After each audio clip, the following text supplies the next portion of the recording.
جس کو رات کو یا دن کو نیند نہ آتی ہو تو یہ والا وظیفہ کریں، اسے خوب نیند آئے گی۔ کتنے لوگ میں نے دیکھے ہیں، آپ نے دیکھے ہوں گے اسٹوروں پہ، اسپتالوں کے اندر پریشان ہیں کہ مجھے نیند نہیں آتی، مجھے نیند نہیں آتی۔ ڈاکٹر کبھی کون سی گولی لکھ کر دے دیتا ہے، کبھی کیا کہہ دیتا ہے، کبھی کہہ دیتا ہے فلانی رپورٹ کرا کے لا، کبھی فلانی رپورٹ کرا کے لا۔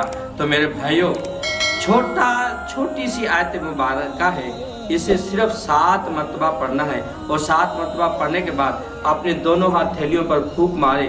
پھونک مارنے کے بعد اپنے چہرے پر پھیریں، اپنے بازو پر پھیریں، اپنی ٹانگوں پر پھیریں، اور پھر آرام سے سو جائیں۔ پھر دیکھیں کہ آپ کو کس قدر نیند آتی ہے۔ میں کہتا ہوں کہ اتنی نیند آئے گی کہ آپ پریشان ہو جائیں گے، کیونکہ قرآن پاک وہ مقدسہ کتاب ہے، وہ اللہ تعالیٰ کی ہمیں دی ہوئی کتاب ہے، وہ کلام پاک ہمارے اوپر وہ کتاب ہے جس کے اندر سکون ہی سکون ہے اور راحت ہی راحت ہے، اور اللہ تعالیٰ نے ہر مسئلہ ہمیں بتلایا۔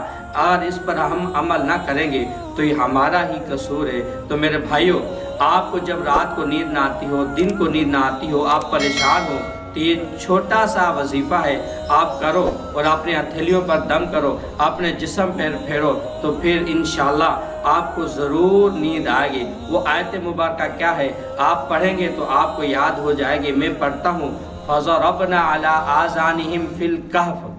صرف اتنا سا پڑھنا ہے۔ آیت تو لمبی ہے، آیت تو اور زیادہ بڑی ہے، لیکن میں نے چھوٹی سی بتلائی۔ فَضَرَبْنَا عَلَىٰ آذَانِهِمْ فِي الْكَهْفِ، فَضَرَبْنَا عَلَىٰ آذَانِهِمْ فِي الْكَهْفِ۔ یہ 7 مرتبہ پڑھ کر ہتھیلیوں پر دم کر کے اپنے جسم پر پھیریں اور پھر سو جائیں۔ دیکھیں کہ آپ کو کتنی نیند آئے گی۔